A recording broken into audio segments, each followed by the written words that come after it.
Igreja Açores, o programa com a atualidade da Diocese para ouvir ao domingo, ao meio-dia, na sua Antena 1 Açores.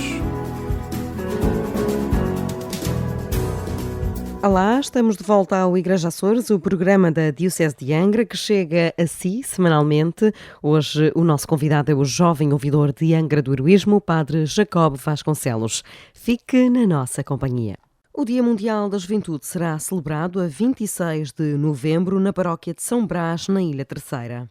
No dia 19 de outubro, e vamos ter dois momentos altos, precisamente no fim de semana de Cristo Rei, que é o 25 e 26 de novembro. Fundamentalmente uma vigília na Água Alta, no dia 25, e depois o Dia Mundial da Juventude em São Brás, no dia 26. Por acaso é a primeira vez que se faz um acontecimento destes na paróquia de São Brás, que estão muito entusiasmados precisamente para acolher esta 38ª Jornada Mundial da Juventude, que tem como tema Alegres na Esperança, uma proposta do Papa Francisco.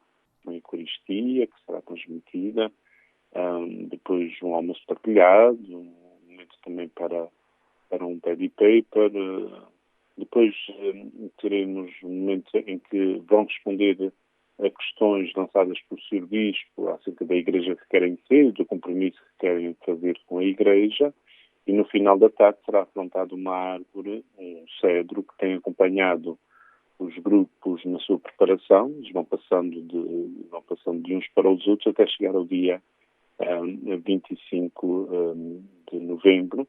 Um cedro que simboliza o cuidar da casa comum, pedida pelo Papa Francisco, diz o padre Hélder Miranda Alexandre, responsável pela pastoral juvenil na Ilha Terceira, defende ainda que é importante não perder o entusiasmo de Lisboa em agosto. O mais importante seria que, de facto, não perdêssemos o entusiasmo que vivemos na Jornada Mundial da Juventude. Há muitos jovens dos nossos grupos que foram e estiveram presentes na Jornada Mundial da Juventude. Não perdermos esse entusiasmo e envolvermos todos mais nas nossas comunidades, nas nossas igrejas. Serão eles os protagonistas deste dia, é o dia de festa deles, dos jovens cristãos que estão na nossa ilha. Temos vários grupos, inclusive alguns que retomaram um pouco as suas atividades, criaram um novo entusiasmo, alguns nasceram de novo, e pronto, queria que revertêssemos um bocadinho as vivências mais difíceis dos anos do Covid, em que de facto aqui há algum afastamento da Igreja, algum esfriamento dos grupos, e queremos aproveitar aquilo que foi este acontecimento único da Jornada Mundial da Juventude. A 38ª Jornada Mundial da Juventude tem como tema Alegres na Esperança, da Epístola de São Paulo aos Romanos. Em 2024, o Papa escolheu o tema Aqueles que esperam do Senhor caminham sem se cansar, do livro do profeta Isaías. Decorreu de 9 a 11 de novembro, em Roma, o segundo encontro internacional de reitores de santuários. Da Diocese de Angra estiveram representados o Sr. Bom Jesus do Pico e o Sr. Santo Cristo da Caldeira. O santuário Casa de Oração foi o tema do encontro, muito rico em partilhas, garante o padre Marco Martinho, reitor do Santuário da Ilha do Pico. Estão a ser abordados temas sobre a oração de intercessão, a oração do pecador, a oração com a música, com o canto, a oração na arte, a oração popular e também o acolhimento e o envio dos peregrinos aos santuários, ou seja, são temas que estão a ser desenvolvidos ao longo destes dias por vários especialistas, não somente italianos, também espanhóis, também ingleses, que têm, de facto, apresentado estas temáticas a estes 600 participantes neste Congresso Internacional. Santuários de mais de 40 países com realidades bem dispares.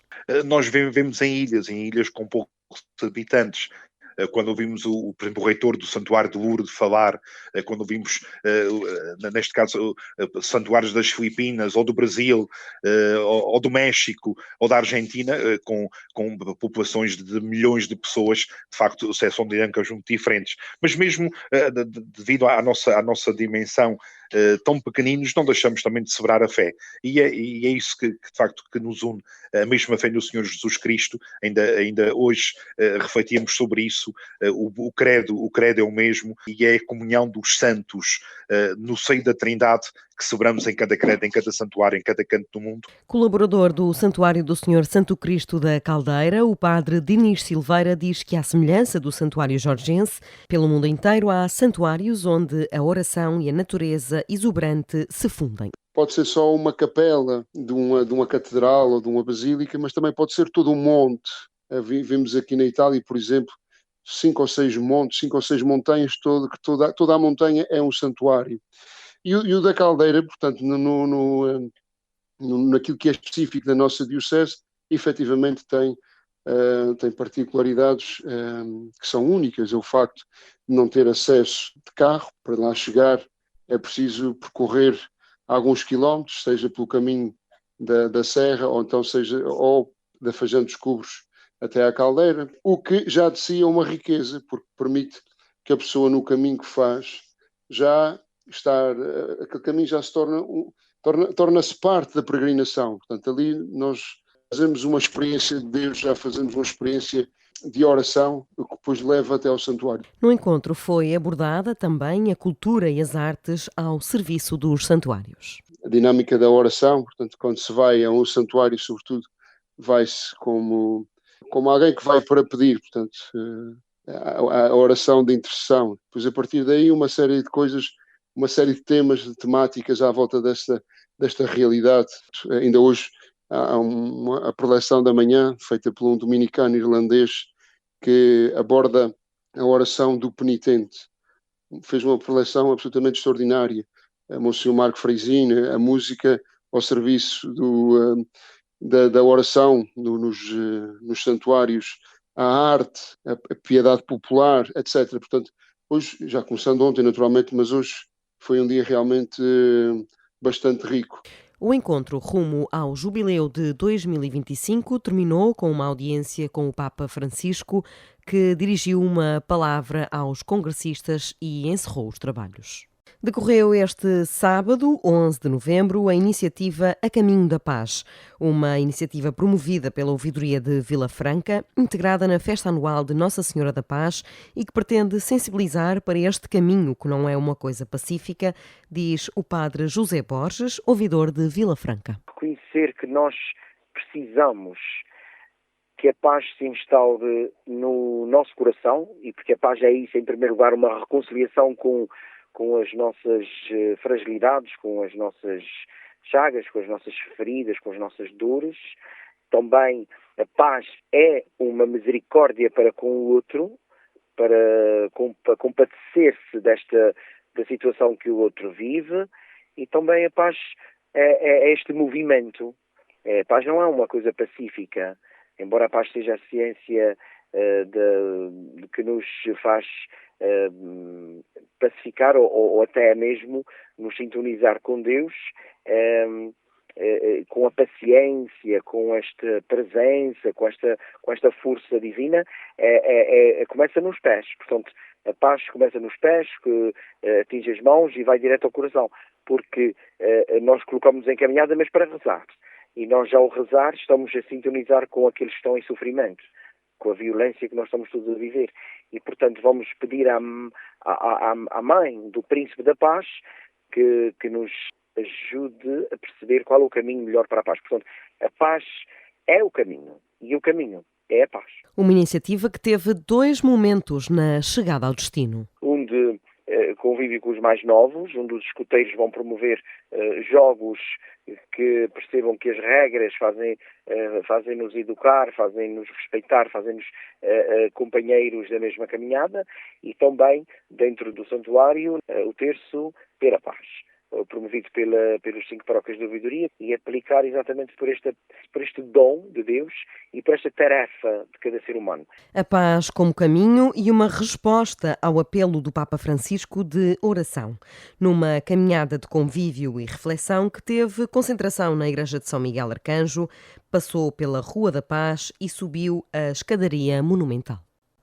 Criado em 2011, o Observatório da Juventude dos Açores foi coordenado até 2022 por Rolando Lalanda Gonçalves, professor auxiliar da Universidade dos Açores, que apresentou no passado dia 10 de novembro, na Livraria Salmar, as conclusões de anos de investigação sobre os jovens açorianos. Juventudes com S, ou seja, a pluralidade e a diversidade da juventude. Grandes questões que se colocaram ao longo do tempo. A primeira de todas, e até a original, que se entronca com os primeiros estudos das aspirações dos jovens açorianos, coordenados pela professora Gilberta Rocha nos anos 90, era a ideia de que existe uma relação dos jovens com a sociedade na lógica da participação ou da não participação, da lógica da entrada no mercado de trabalho. Portanto, nós estamos essencialmente sempre vocacionados para estudar essas transições, essas passagens, dado que a própria definição de juventude em si é um conceito que tem alguma flexibilidade, dependendo até, digamos, na discussão entre as várias pessoas. Esta categoria de idade é variável conforme os contextos onde nós nos inserimos. E, portanto, por exemplo, em contexto rural, há uma precocidade de entrada no mundo do trabalho, ao passo que, num contexto mais urbano, com prolongamento de estudos, é mais tardia. Todas as relações são diversificadas e, portanto, diversas. O perfil do jovem açoriano depende muito do seu contexto. A escolaridade dos pais, como a inserção socioeconómica, o chamado que chamamos espaço de oportunidade, ou seja, aquilo que é gerado no contexto da nossa sociedade, como é diverso, nós vamos ter desde transições, por exemplo, ao mundo do trabalho, que são mais, vamos chamar, lineares, o caso, por exemplo, de um indivíduo ou de uma rapariga ou de um rapaz, neste momento até sobretudo raparigas, que fazem a sua formação superior e depois ingressam no mercado de trabalho e mais cedo ou mais tarde arranjam um emprego com alguma estabilidade, e depois vai até ao limite de as chamadas transições mais problemáticas, que são aquelas em que praticamente os jovens não encontram emprego regular, estão sistematicamente a mudar. Ora, por exemplo, isto acontece muito nas zonas rurais, de empregos ligados à pesca ou à agricultura para empregos ligados à construção civil, mas sempre dentro de uma lógica de precariedade. E aí também a questão de quando analisamos em função do género, há alterações substanciais da própria inserção e estabilidade no trabalho, e uma dimensão que nós ainda estamos numa fase, vamos chamar assim, preliminar de estudo, mas que é muito importante, que são aqueles jovens que não estudam e não trabalham e que estão no contexto da nossa sociedade, têm algum peso. Portanto, é dentro deste quadro que nós temos visto, por exemplo, as transições. A questão, por exemplo, da participação social, cultural, neste momento com o acesso às plataformas como o Facebook, mas sobretudo outras plataformas usadas pelos jovens no seu contexto das suas interações, faz com que as questões do seguimento ou da informação sobre a realidade política é muito diversificada. E nós, neste momento, estamos a trabalhar num projeto sobre literacia, que é fundamental para nós percebermos até que ponto é que há uma implicação dos jovens no sistema político, por exemplo.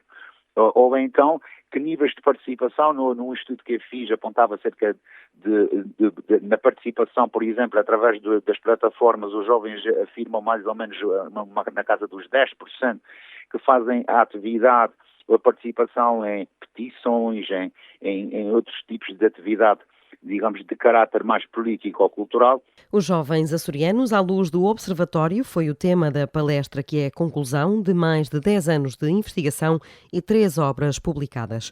O Observatório da Juventude dos Açores passou em 2022 para a coordenação do professor Fernando Diogo. Entre Vistas, com o padre Teodoro Medeiros.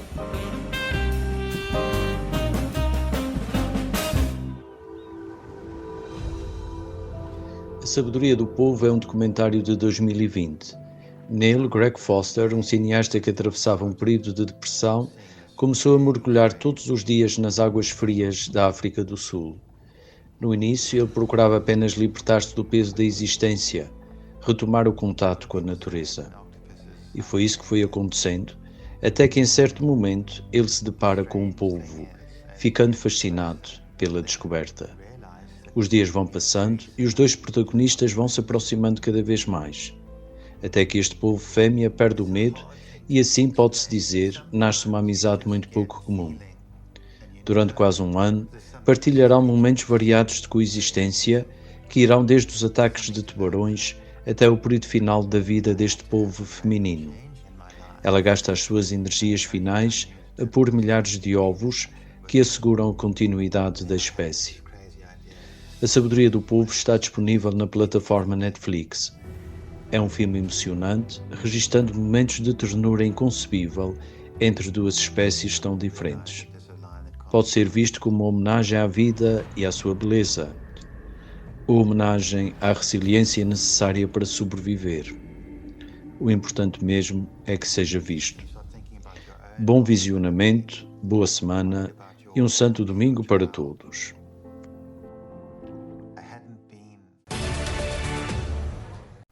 E já passamos ao nosso espaço de entrevista. Continuamos na nossa ronda pelas ouvidorias da Diocese de Angra. Jacob Vasconcelos, o sacerdote que, um ano depois de regressar à Diocese, já não tem espaço na agenda. Felizmente ele conseguiu conceder-nos esta entrevista na condição de ouvidor de Angra do Heroísmo, cargo para o qual foi eleito e certamente não esperava, pelo menos para já.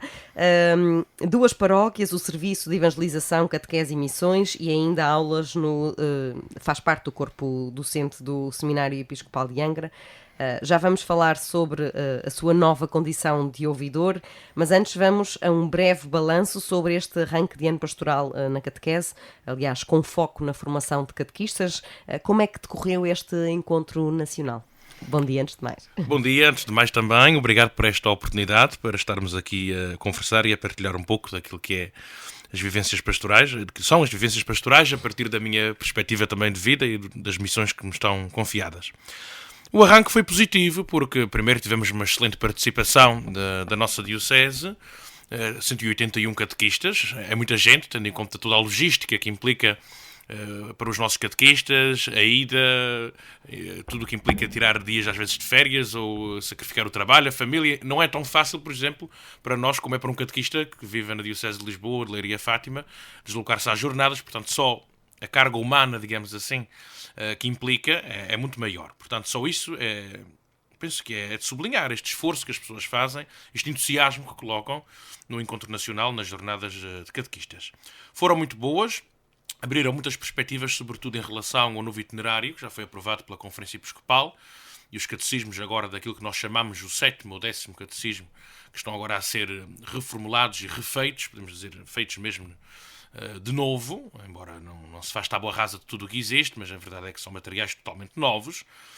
E penso que isso foi bom, serem apresentados esses materiais, se falar do itinerário, para os catequistas se irem assimilando aquele que será o nosso projeto, digamos assim, a abraçar a partir de setembro do próximo ano, em toda a Diocese.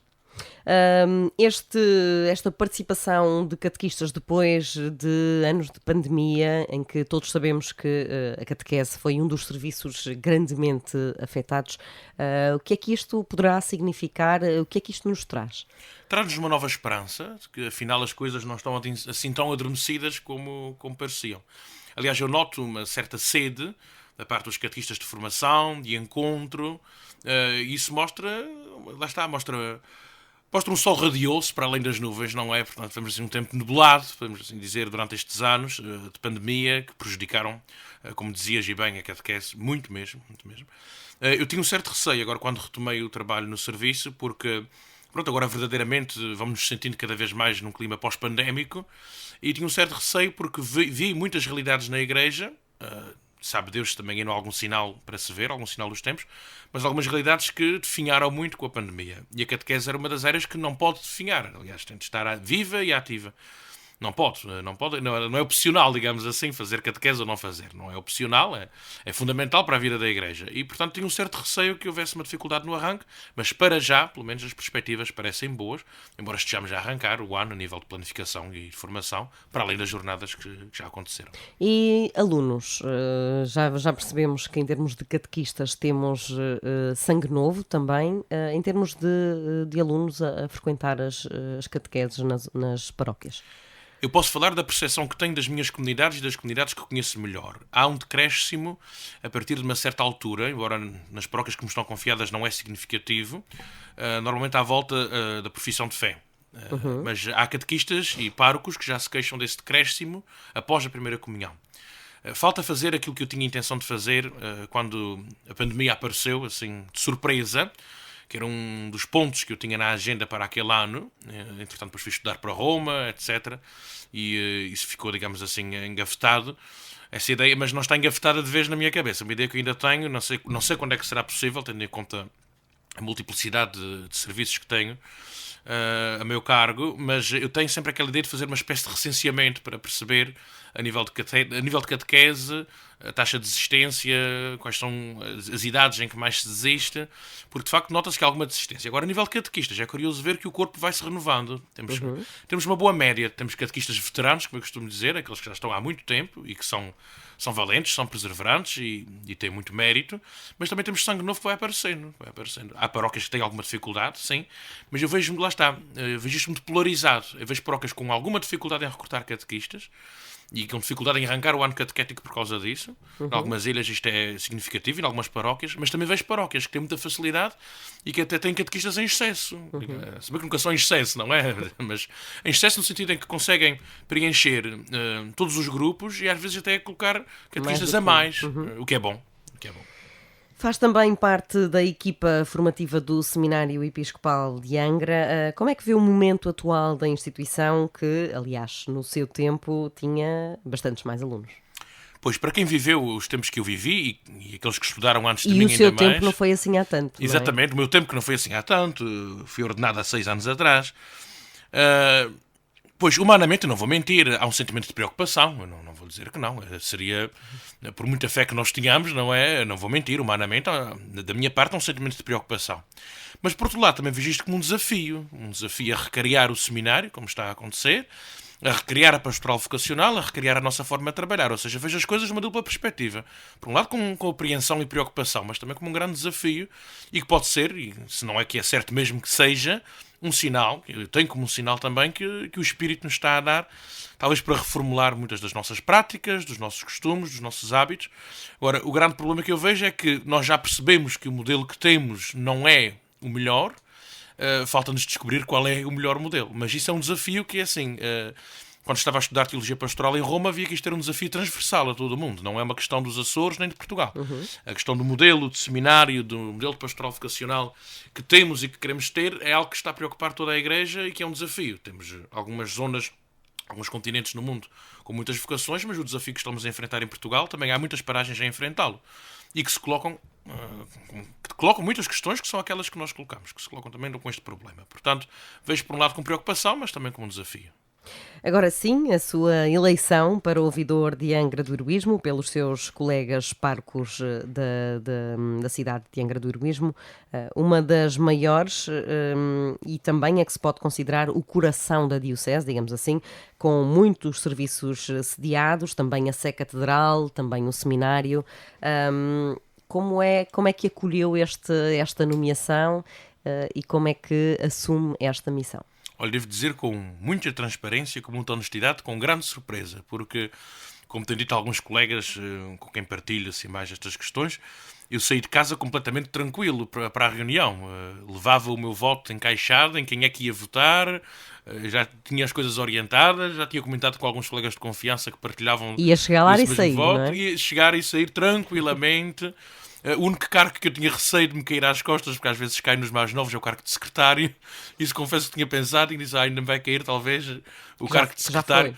Já fui secretário do Conselho Presbiteral, da ouvidoria não, mas sei que é um cargo que normalmente se procura os mais novos, porque os mais velhos mais facilmente já dizem que não, ou já foram, ou têm mais facilidade em dizer que não. Nós mais novos normalmente, por hábito, acontece que sejamos às vezes indigitados para esse serviço. Normalmente o ouvidor é que pede esse serviço, e isso eu tinha um certo receio. Pensei, disse bem, está a fazer as contas, e disse bem, eu sou mais novo, isto vai ainda cair por o meu lado a Secretaria da Ouvidoria. Pronto, e que era difícil dizer que não, porque já disse que não às vezes há várias coisas, não por egoísmo, mas por falta de disponibilidade, mas sei que aquilo é um serviço, digamos assim, exigente e que quase ninguém quer fazer. Quem é o seu secretário? Ainda não tem, ainda não tem secretário ainda, mas sei que é um serviço, digamos assim, ingrato, no sentido que dá trabalho e que normalmente ninguém tem grande vontade, por isso mesmo. Como já fui secretário do Conselho Presbiteral, que ainda é mais trabalhoso, sei o que é que custa, tenho um certo receio disso me cair às costas. Confesso que era o único receio que eu levava para a reunião, de resto ia completamente tranquilo. E portanto, quando a votação começou, para mim foi uma surpresa, porque Angra, por tradição, elege ouvidores com mais alguma idade. Claro que isto é um problema, como dizia um Papa anos atrás, um problema que se vai resolvendo todos os dias, porque estamos sempre a ficar mais velhos, cada dia que passa, ou seja, este problema de ser novo está sempre a passar, mas a verdade é que não contava em absoluto. E tive algumas reticências, vou ser sincero, enquanto a votação acontecia, e mesmo depois no meu diálogo com o anterior ouvidor e com o Sr. Bispo, pus as minhas reticências, não só porque já tinha uma agenda bastante preenchida, também pela idade, etc. Mas tanto o Sr. Bispo como os colegas deram bastante força para aceitar, e acabei por aceitar, confiado não só na eleição que foi feita, mas também na graça de Deus, que há de ajudar também a levar para a frente este desafio novo. Desafio, trata-se de uma ouvidoria, eventualmente a ouvidoria que tem mais de urbana e rural em simultâneo, porque temos o centro da cidade de Angra do Heroísmo, como temos freguesias bastante rurais, paróquias bastante rurais, nomeadamente a Serreta, o Raminho, os Altares, que ficam praticamente do outro lado da ilha, não é? Sim. No outro extremo. Como é que se vai lidar com esta dualidade? Esta dualidade tem de ser trabalhada com muita pastoral de proximidade, porque em Angra já está mais ou menos assente, como algo que funciona, a questão das zonas pastorais. Porque a ouvidoria é uma entidade, eu não vou dizer abstrata em Angra, não é que seja abstrata, mas que se dilui um pouco no meio de muitas entidades. Ou seja, como disseste há pouco e bem, a nossa ouvidoria é também a sede da diocese, é a ouvidoria onde está o seminário, é a ouvidoria onde estão sediados muitos serviços diocesanos, tem capelanias com bastante atividade e boa atividade, reitorias, etc. Movimentos supra-diocesanos, movimentos de caráter diocesano, enfim, temos muitas realidades, muitas entidades, se podemos usar esta expressão, a trabalhar, e ainda bem, em prol do reino de Deus, ainda bem. Mas isso gera depois também assim, uma certa diluição, às vezes, do papel da ouvidoria. O que me parece, e para já é aquilo que eu trago assim, na agenda, em primeiro lugar, é um trabalho de proximidade com as zonas. Porque penso que aí, sim, o trabalho pode ser mais efetivo, porque lá está esta dualidade campo-cidade, ou esta polaridade, podemos dizer assim, campo-cidade, desvanece-se um pouco se for a zona a trabalhar. Porque, por exemplo, olhamos para a zona oeste, é constituída por paróquias num caráter mais rural. Olhamos para a periferia, é periferia com as suas características. A Angra cidade também tem a sua identidade própria. Depois a zona leste também tem a sua identidade. E penso que esse trabalho de proximidade, pela experiência que tenho, já antes de ter ido estudar, quando colaborava na paróquia da Ribeirinha, que também tínhamos a zona leste organizada na altura, a zona funcionava, lá está, a zona funcionava, tanto a nível de clero como a nível de laicado. O que tem vantagens. Aquela proximidade, aquela identidade que se cria a nível de zona, favorece o trabalho. É mais difícil. Para certas coisas é possível juntarmos-nos todos em ouvidoria. Aliás, a prova está dada, com formações que se fazem, com retiros, etc. Mas o trabalho de proximidade no dia-a-dia, penso que tem muitas vantagens e ganha muito com a proximidade das zonas. Sim.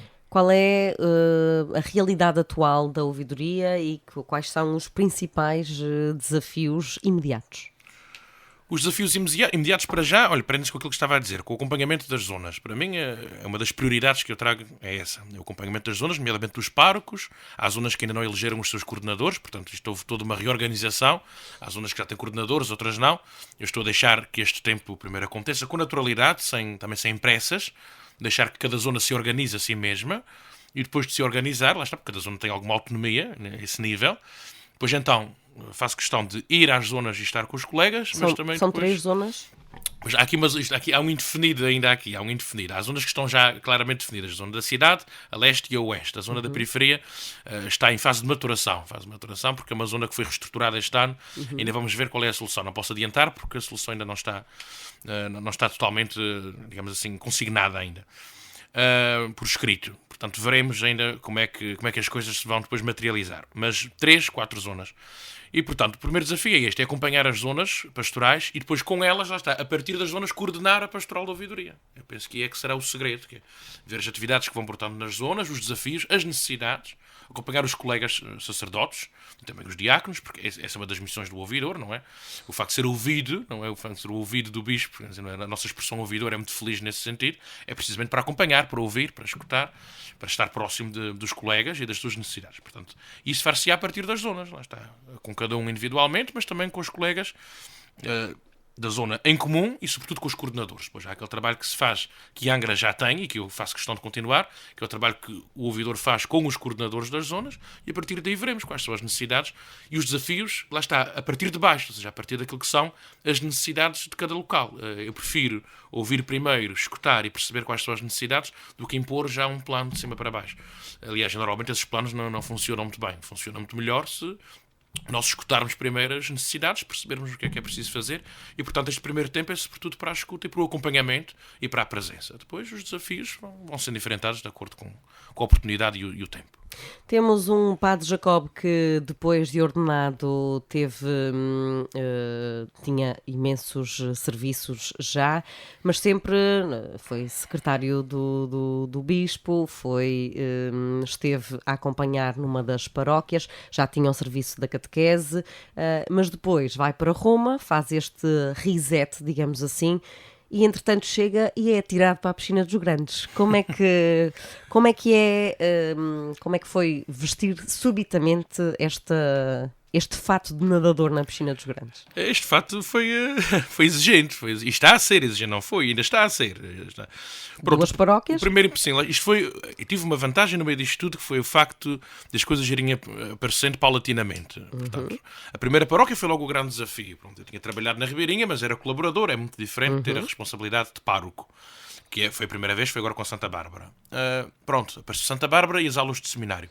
2 grandes desafios, uma paróquia grande, para a nossa dimensão da terceira, podemos dizer uma paróquia média, mas pronto, mas para a dimensão geral dos Açores, uma paróquia com 1.200 pessoas já é considerada uma paróquia razoável, com muitos movimentos, com muita atividade e com muitos desafios.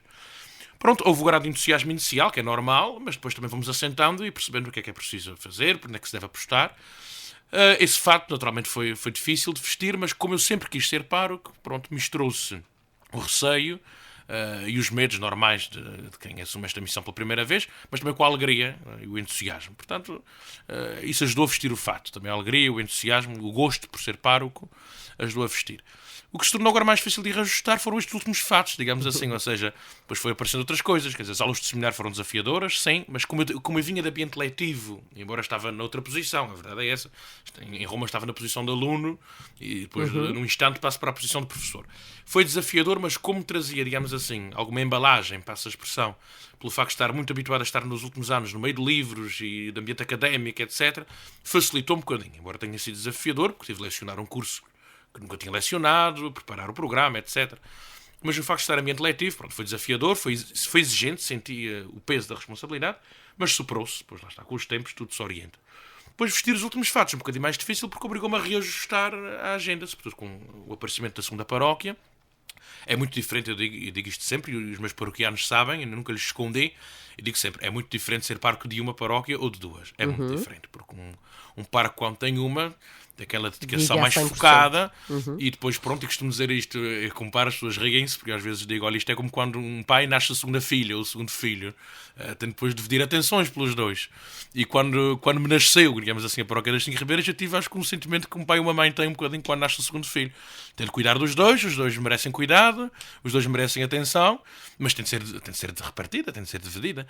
E, portanto, é uma paróquia também ela calorosa e ativa, também se tem mostrado interessado e tem trazido boas surpresas, digamos assim, do ponto de vista pastoral, mas lá está, obriga-me a um grande reajuste. E esse que tem sido o meu grande problema, é ajustar tudo. Tem sido possível, com esforço e sacrifício, e quem sabe no futuro com algum reajuste, porque de facto as responsabilidades são muitas. E ser um dos padres mais novos em quase todas essas missões, o que é que sente em relação a isso? Olha, faz-me sentir pequenino, sobretudo quando são as reuniões de ouvidores, etc. Como já tivemos a oportunidade de ter tido reunião. Aliás, também senti isso em Angra, porque na ouvidoria também sou mais novo, e no colégio de ouvidores também. Uma pessoa sente-se às vezes um bocadinho assim pequenina, não é? Diante de gente com tanta experiência de vida, com tanta bagagem pastoral, digamos assim, comparativamente à minha. Pois às vezes não vou dizer que não sinto isto como um desafio muito grande. Eu digo, bem, isto implica um grande sentido de responsabilidade e vontade de abraçar a missão e desempenhá-la com a maior fidelidade possível. Pronto, a pessoa não consegue abstrair totalmente disso, mas faz um esforço por se focar naquilo que é mais importante, que é ser fiel às missões que lhe são confiadas, e depois o resto...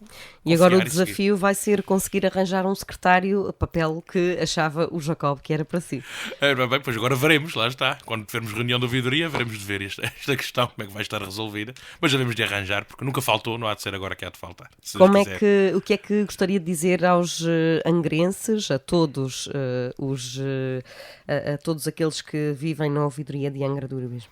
Que contem com a minha proximidade, com o meu espírito de serviço, com a minha disponibilidade para escutar todos e para caminhar com todos. Portanto, penso que para já essa é a tónica, e a tónica que deve permanecer depois ao longo de todo este processo pastoral que estamos a começar. Padre Jacob Vasconcelos, obrigada por este tempinho na sua agenda para estar connosco neste espaço de rádio, e muito boa sorte e bom trabalho em todas estas missões. Muito obrigado. O Igreja Açores regressa na próxima semana com mais atualidade da Diocese Açoriana e com mais um novo ouvidor.